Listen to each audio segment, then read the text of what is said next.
ओशो के और वचन सुनने के लिए कृपया सब्सक्राइब जरूर करें। अकेलापन हमारी आत्यंतिक नियति है, उससे बचने का कोई उपाय नहीं। अकेले हम हैं और बचने की जितनी हम चेष्टाएं करते हैं वही तो संसार है, और बचने की चेष्टाएं सब व्यर्थ हो जाती हैं, वही तो वैराग्य है। और जब हम बचने की सारी चेष्टाएं छोड़ देते हैं वही तो ध्यान है। अकेले हम हैं और चाहते हैं कि अकेले ना हो, यहीं से भूल शुरू होती। क्यों? अकेले होने में क्या कठिनाई है? अकेले होने में बेचैनी क्या है? अकेले होने में भय क्या है? अकेले होने में बुराई क्या है? अकेले होने में दुख तुमसे किसने कहा है? जानने वाले तो कुछ और कहते हैं। पूछो नानक से, कबीर से, मलुक से, पूछो दुलंदाज से। जानने वाले तो कुछ और कहते हैं। जानने वाले तो कहते हैं कि उस परम एकांत में ही आनंद की वर्षा होती, अमृत के मेघ झरते, हजार हजार सूरज निकलते उस परम एकांत में ही। लेकिन आदमी भाग रहा है, अकेले से डर रहा है। हमें बचपन से ही अकेले होने का भय पकड़ा दिया गया है। किसी बच्चे को मां बाप अकेला नहीं छोड़ते, कोई ना कोई मौजूद होना चाहिए। और मां बाप को जरा भी ख्याल नहीं कि बच्चा 9 महीने तक पेट में बिल्कुल अकेला था, एक बार भी नहीं रोया, एक बार भी चीख पुकार नहीं मचाई, एक बार भी नहीं कहा कि मुझे बहुत डर लगता। 9 महीने बिल्कुल अकेला था। अकेला ही नहीं था, गहन अंधकार में था, वहां सूरज की किरण भी नहीं जाती। मगर मनोवैज्ञानिक कहते हैं कि वे 9 महीने ही बच्चे के जीवन में सर्वाधिक आनंद के दिन थे, और उन्हीं की याद के कारण आदमी मोक्ष की तलाश करता। मनोविज्ञान की तो ये व्याख्या है मोक्ष की तलाश की, कि वो जो 9 महीने बच्चे ने जाने हैं परम एकांत शांति के और विराम के, उनकी स्मृति उसे पीछा करती। उसके अचेतन में अब भी वो याद सरकती, वे सुखद क्षण अब भी उसकी स्मृति में डोलते, वह सुवास अभी भी उसको घेरे रहती, और वो उसी की तलाश कर रहा है। मनोवैज्ञानिकों के हिसाब से तो मोक्ष की खोज गर्भ के एकांत, शून्य, शांत विराम की खोज। मनोवैज्ञानिक ये भी कहते हैं कि आदमी जो सुंदर सुंदर घर बनाता है वो भी उसी गर्भ की आकांक्षा में बनाए जाते। अच्छा मकान बनाते हैं, अच्छा कमरा बनाते हैं, उसमें खूब फर्नीचर सजाते हैं, गद्दे गद्दियां लगाते हैं, जितना भी स्वागत करता हुआ मालूम पड़े, जितना भी विश्रामपूर्ण हो, उतना ही अच्छा लगता है। अमेरिका में तो एक नया प्रयोग चल रहा है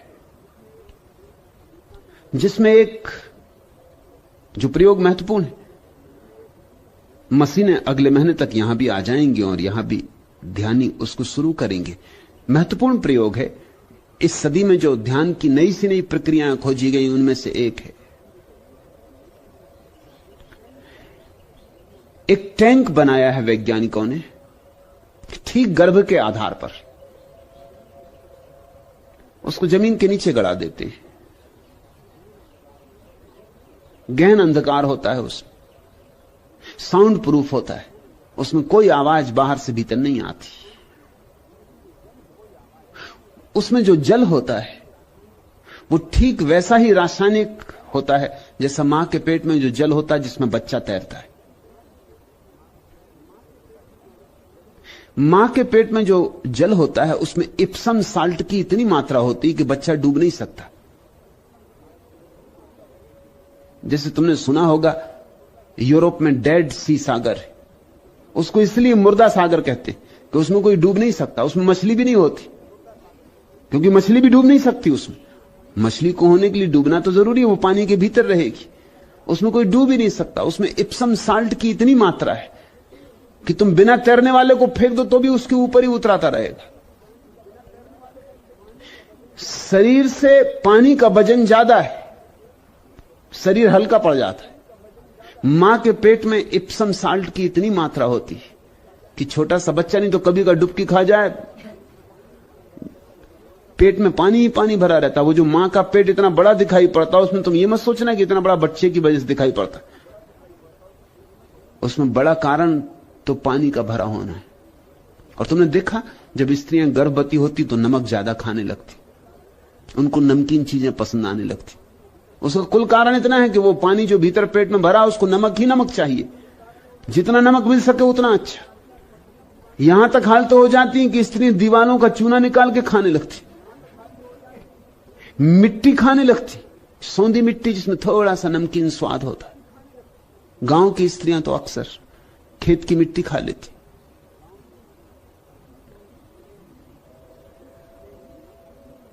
उस टैंक में ठीक उतनी ही मात्रा में रासायनिक द्रव्य होते हैं जितने मां के पेट में होते। उस टैंक में आदमी को छोड़ देते, उसमें तुम डूब नहीं सकते, तुम लाख उपाय करो तो नहीं डूब सकते, उसमें तुम तैरते ही रहते हो। और गहन अंधकार, और तुम्हारी नाक से बस एक नली जुड़ी रहती, जैसे मां के पेट में तुम मां से जुड़े रहते हो श्वास लेने के लिए, ऐसी बस एक नली जुड़ी रहती जिससे ऑक्सीजन आता रहता। इस टैंक में घंटे 2 घंटे रहने पर अपूर्व अनुभव होते, शांति के, शून्य के, देह रहितता के। उस टैंक का नाम ही उन्होंने रखा है समाधि टैंक। उनके लिए कोई और अच्छा नाम मिला भी नहीं, पश्चिम की भाषा में है भी नहीं कोई और अच्छा नाम।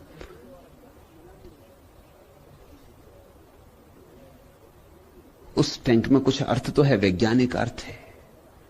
उसमें जो 2-3 घंटे रह आता है उसको पहली दफा फिर से पुनः याद आ जाती मां के गर्भ में रहने की, और उस शांति की, उस आनंद की।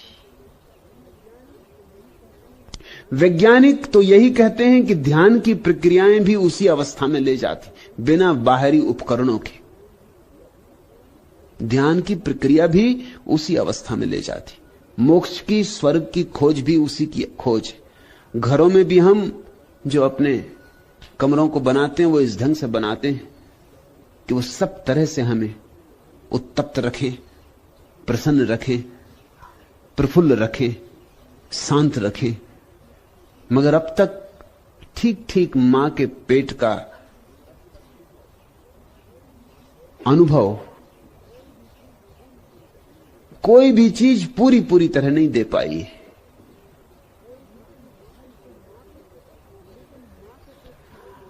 लेकिन मां के पेट में 9 महीने बच्चा अकेला रहता है, न तो भयभीत होता है, न चिंतित होता है, न सोचता कि क्लब चले जाएं, कि रोटरी के मेंबर बन जाएं, कि होटल हो आएं, कि ताश ही खेल लें, कुछ नहीं तो समय काटें, कि चलो फिल्म देखाएं,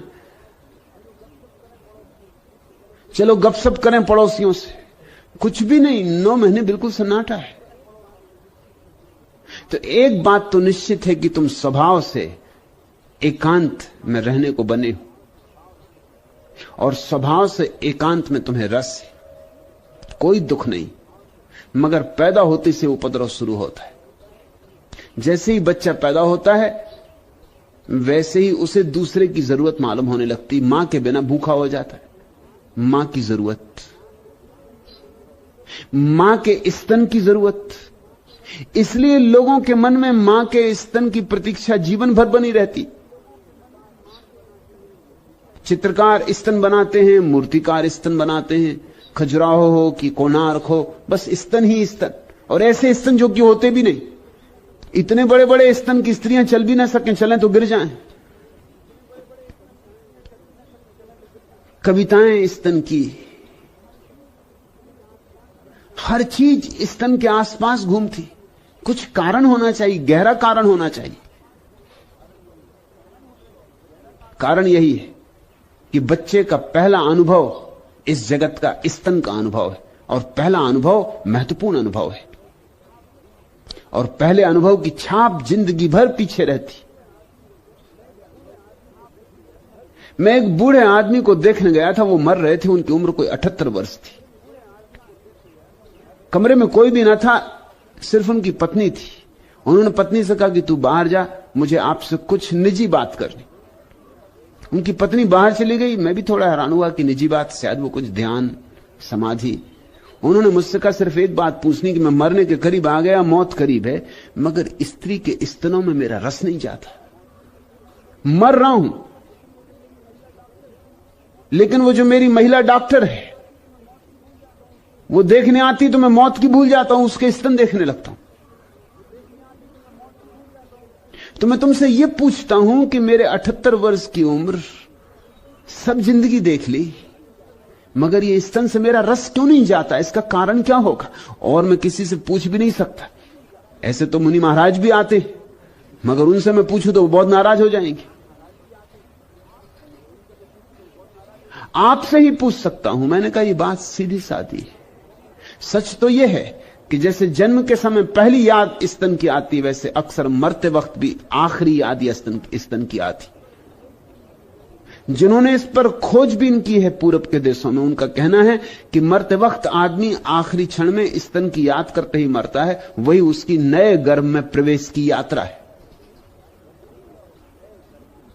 वर्तुल पूरा हो गया। लेकिन बच्चे को स्तन की जरूरत है, बहुत जरूरत है। भोजन भी वही, उष्णता भी वही, प्रेम भी वही। दूसरा मुझे आदर करता है, प्रेम करता है, फिक्र करता है, इसका प्रमाण भी वही। बस धीरे धीरे शुरू हुआ, दूसरा महत्वपूर्ण होने लगा। मां थोड़ी देर को नहीं आती, बच्चा पानी में पड़ गया है या पेशाब कर ली है और गीला कपड़ा हो गया है तो परेशान हो रहा है, दूसरे की जरूरत है। असहाय बच्चा दूसरे की जरूरत अनुभव करने लगता है। और मां बाप भी इसमें मजा लेते हैं कि बच्चा निर्भर हो। कोई जब आप पे निर्भर होता है तो अच्छा लगता है कि आपकी भी दुनिया में कुछ जरूरत है। जब बच्चे अपने पैर पर खड़े हो जाते हैं तो मां बाप को सच में अच्छा नहीं लगता। ऊपर से तो कहते हैं कि हम बड़े प्रसन्न हैं कि अब तुम अपने पैर पर खड़े हो गए, मगर उनका चेहरा जरा गौर से देखो, वो ये कह रहे हैं कि ठीक है, मतलब अब हमारी तुम्हें कोई जरूरत ना रही। ऐसे तो ऊपर से बच्चों के शादी विवाह कर देते, मगर भीतर से विरोध पैदा होता है। इसलिए सास बहू झगड़ते ही रहते। सास ये बर्दाश्त कर ही नहीं सकती कि मेरा बेटा जो सदा मुझ पर निर्भर था आज किसी और स्त्री पर निर्भर हो गए। जिसको बुद्धिमान बनाने में मुझे 25 साल लगे, एक औरत ने 5 मिनट में बुद्धू बना दिया। इसको सास बर्दाश्त करे भी तो कैसे करे? आग जलती, ये बिल्कुल स्वाभाविक है। कहते हैं कि प्रसन्न रहो, अब अपने पैर पर खड़े हो गए, मगर जरा गौर करना उनके चेहरे पर, उनकी भाषा पर, बड़ी मजबूरी में जैसे बात कही जा रही है। चाहेंगे तो अब भी मां बाप की बच्चे उन पर निर्भर रहें, चाहेंगे तो वो कि सदा निर्भर रहें, क्योंकि उनकी निर्भरता में अहंकार की तृप्ति है। तो मां बाप पूरी चेष्टा करते हैं कि बच्चा निर्भर हो, हर चीज पे निर्भर हो।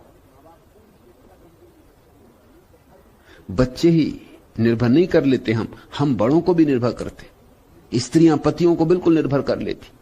ऐसे ऊपर से तो ख्याल यही होता और दिखावा भी यही होता, और शायद पत्नियों को भरोसा भी यही होता है कि हम सेवा कर रहे हैं। वो पत्नी को माचिस भी ना उठाने देंगी, पति को सिगरेट भी ना उठाने देंगी, वो खुद उठा के सिगरेट लाएंगी, माचिस जला देंगी। वो इतना निर्भर कर लेंगी पति को कि 2 दिन के लिए पत्नी मार के चला जाए तो पति बिल्कुल असहाय, उसको पता नहीं कि सिगरेट कहां कि माचिस कहां। मुल्ला नसरुद्दीन एक दिन खोज रहा है चौके में, पत्नी चिल्ला रही कि बड़ी देर हो गई, तुम्हें नमक भी नहीं मिल रहा। उसने कहा मैंने करीब करीब सब डब्बे खोल डाले, नमक का कुछ पता नहीं चल रहा। पत्नी ने कहा तुम अंधे हो, बिल्कुल आंख के अंधे हो, उम्र तुम्हारी हो गई मगर मेरे बिना तुम 1 इंच नहीं चल सकते हो। अरे सामने ही जिस डब्बे में लिखा है मिर्ची, उसी में नमक है। स्त्रियों के अब अपने ढंग होते कि लिखा है मिर्ची और रखा है नमक, ये उनका सीक्रेट कोड है। ये पति लाख सिर मार के मर जाएं, कितने ही शब्दकोशों में देखें मिर्ची, कहीं भी नमक नहीं। पति को बिल्कुल निर्भर कर देना जरूरी है। पति भी पत्नी को निर्भर कर लेता अपने ढंग से, गहने लाके, नई साड़ियां लाके। ये एक दूसरे की निर्भरता पर जी रहा जगत है। यहां हम एक दूसरे को निर्भर करते हैं क्योंकि अच्छा लगता है कि हम पे इतने लोग निर्भर हैं। जितने ज्यादा लोग तुम पे निर्भर हैं, तुम उतने बड़े मालूम पड़ते हो। मगर ध्यान रखना, जब तुम दूसरों को निर्भर करोगे तो दूसरे तुम्हें निर्भर करेंगे। यहां गुलामी पारस्परिक होती। स्वतंत्र होना हो तो किसी को निर्भर मत करना, हो किसी के निर्भर मत होना। मगर ये जिंदगी का ढांचा ऐसा है कि यहां सब एक दूसरे के निर्भर है और सब चाहते हैं कि एक दूसरे के निर्भर रहें। इसलिए धर्म भारती, तुझे अड़चन होती है, अकेलापन इतना महसूस होता है कि घबरा जाती। घबराने का कोई कारण नहीं। और मैं ये भी नहीं कह रहा हूं कि जंगल जाके अकेले हो जाओ। मैं तो ये कह रहा हूं कि संसार में ही रहो, मगर अकेले होने से घबराओ मत। अकेले होने का मजा लो। और जब कभी मौका मिल जाए और पतिदेव मछली मारने चले जाएं तो बहुत अच्छा हुआ कि गए। कि पत्नी जाके पड़ोस में गपशप करने लगे तो बहुत अच्छा हुआ। थोड़ी देर तो अकेले बैठो, थोड़ी देर तो बिल्कुल चुप हो जाओ, बिल्कुल अकेले रह जाओ, जैसे दुनिया में कोई भी नहीं, तुम ही हो बस। तुम्हारा ही अकेला होना है और तुम चकित हो जाओगे। उसी चुप बैठने में धीरे धीरे तुम्हें रस का अनुभव होगा, आत्मरस का,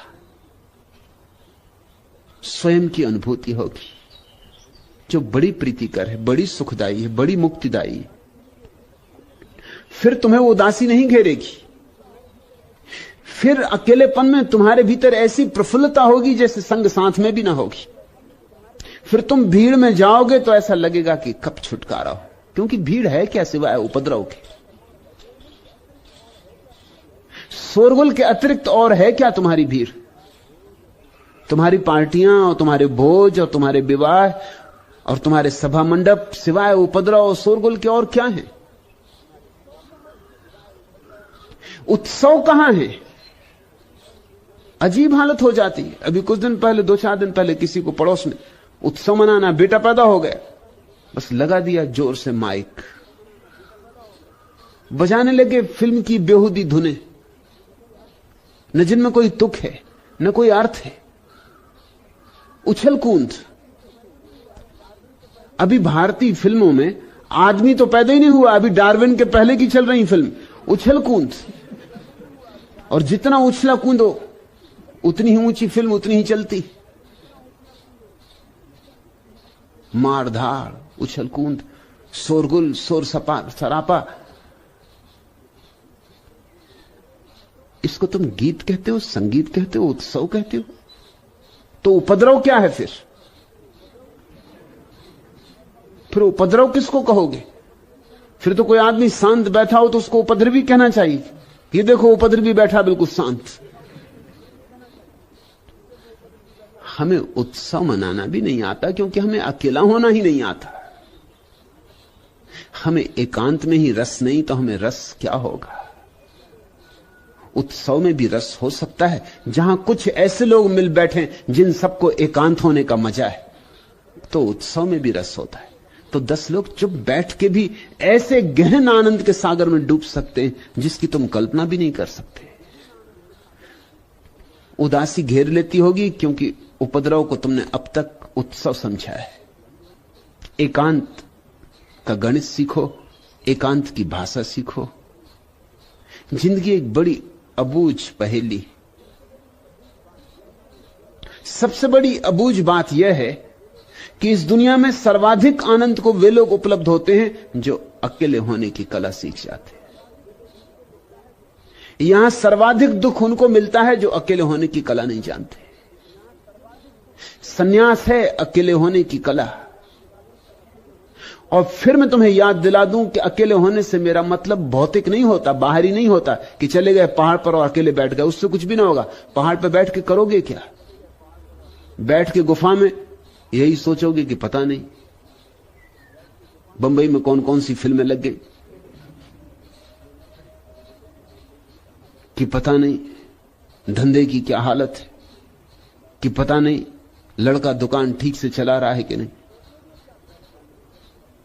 सोचोगे क्या बैठकर गुफा में? जरा मुझे कहो, जरा अपने भीतर ही बैठ के, घर में आज बैठ के दरवाजा बंद करके सोचना कि चलो पहुंच गए हिमालय की गुफा में। अब क्या सोचेंगे? तुम बड़े चकित होगे। तुम सोचोगे तो यही बाजार की बात है। तुम्हारे पास बाजारू मन है, हिमालय पे ले जाके क्या करोगे? मैं तुमसे कहता हूं हिमालय वाला मन पैदा करो, फिर बाजार में भी हिमालय होता है। हिमालय भीतर पैदा करो। प्रिय, मैं हूं एक पहेली भी, जितना मधु, जितना मधुर हास, जितना मद तेरी चितवन में, जितना क्रंदन, जितना विषाद, जितना विष जग के स्पंदन में, पीपी में चिर दुख प्यास बनी सुख सरिता की रंगरेली भी। मेरे प्रतिरोमों से अवृत झरते हैं निर्झर और आग, करती विरक्ति आसक्ति प्यार मेरे श्वासों में जाग जाग। प्रिय, मैं सीमा की गोद पली हूं, असीम से खेली भी। तुम सीमा की गोद में हो लेकिन असीम के हकदार हो। प्रिय, मैं सीमा की गोद पली हूं, असीम से खेली भी। तुम पृथ्वी पर हो लेकिन आकाश के मालिक हो। तुम भीड़ में हो लेकिन अकेले की तुम्हारी संपदा खो मत देना, नहीं तो उदासी होगी, नहीं तो बड़ी बेचैनी होगी। और अगर भीड़ में ही रहे और भीड़ में ही जिए और भीड़ में ही मरे तो तुम्हारी जिंदगी एक लंबी व्यथा होगी। तुम रोते ही रहोगे और रोते ही जाओगे। मैं नीर भरी दुख की बदली, इस स्पंदन में चिर निस्पंद बसा, क्रंदन में आहत विश्व हंसा, नैनों में दीपक से जलते, पलकों में निर्झरणी मछली।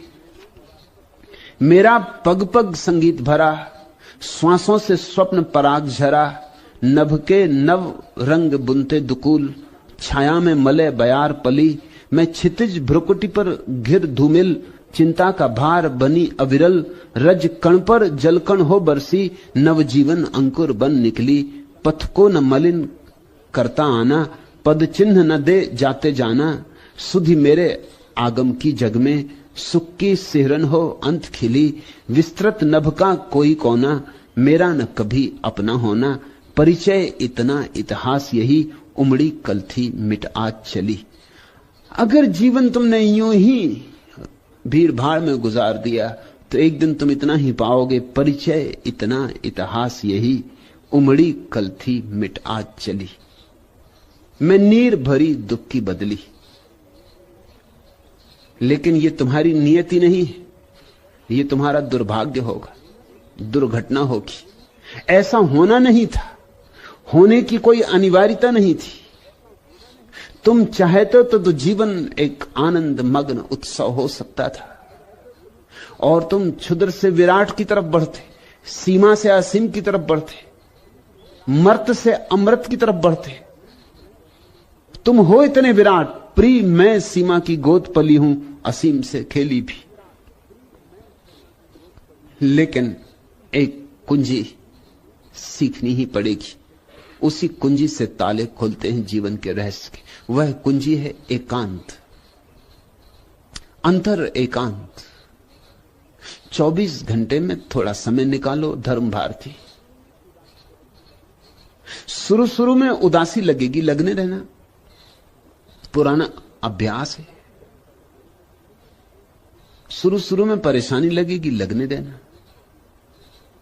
लेकिन एक घड़ी 24 घंटे में चुपचाप बैठ जाओ, न कुछ करो, न कुछ गुनो, न माला फेरो, न मंत्र जपो, न प्रार्थना करो, कुछ भी ना करो, चुपचाप। हां, फिर भी विचार चलेंगे, चलने दो। देखते रहना निरपेक्ष भाव से, जैसे कोई राह चलते लोगों को देखता है कि आकाश में उड़ती बदलियों को देखता है।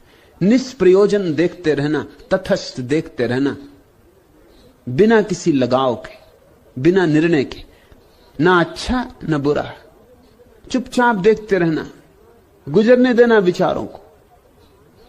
आए तो आए, ना आए तो ना आए, ना उत्सुकता लेना आने में, ना उत्सुकता लेना जाने में।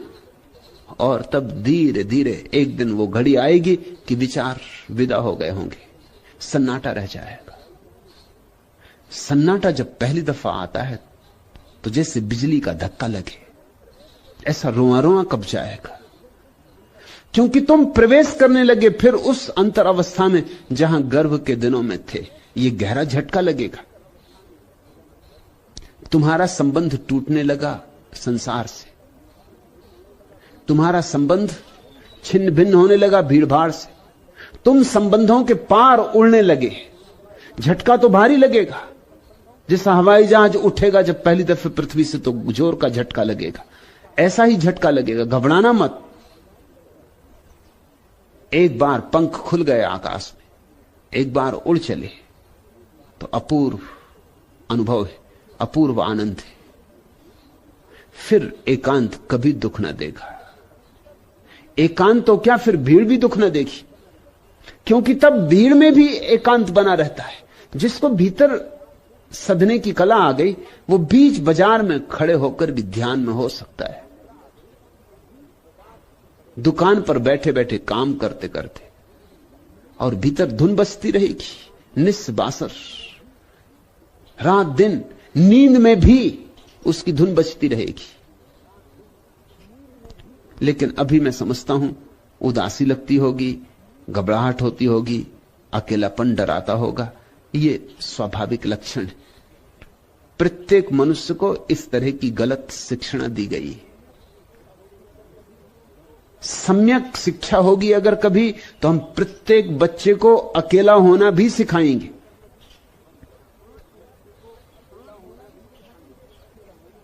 साथ होना भी सिखाएंगे, अकेला होना भी सिखाएंगे।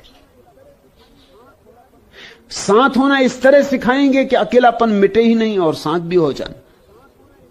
जैसे जल में कमल होता है और जल छूता नहीं, ऐसे भीड़ में भी रहना और भीड़ को छूने भी मत देना। भीड़ में जाना भी और बच के निकल भी आना, अपने दामन को बचा के चले आना। तब एक जीवन की और ही दूसरी अनुभूति है। कबीर ने कहा है, ज्यों की त्यों धर दीनी चदरिया, खूब जतन से ओढ़ी रे चदरिया। फिर दामन पे दाग नहीं लगते, फिर तुम भीड़ में भी रहो तो भी तुम्हारी चादर पे दाग नहीं लगते। जैसी की तैसी परमात्मा के हाथ में लौटा दी जाती कि ये लो, रखो अपनी चादर। दी थी तुमने, हमने जतन से ओढ़ी, जतन से उपयोग की, मगर कोई दाग नहीं लगे। किस चादर की बात कबीर कर रहे हैं? यही भीतर के एकांत, ये भीतर के शून्य, ये भीतर के मौन, भीतर के ध्यान। ध्यान की चादर तुम्हारे पास तो तुम्हारे जीवन में वास्तविक जीवन का पहला संस्पर्श होगा। यह हो सकता है। और धर्म भारती मेरे पास होके अगर यह न हो तो समझना कि तुम बहुत बाधाएं डाल रही होगी इसके होने में। बाधाएं हटा लो, अड़चने विदा कर दो। ये तो नाव चली ही है, इस पे सवार हो जाओ। पाल खोल दिए गए, हवाएं ले चली हैं इसे। पतवार भी हम नहीं चलाते। पतवार भी कौन चलाए जब परमात्मा ही हवाओं में बांध के पालों को और ले जाता है अपने सागर तट पर। तो कौन चिंता करे पतवारों की।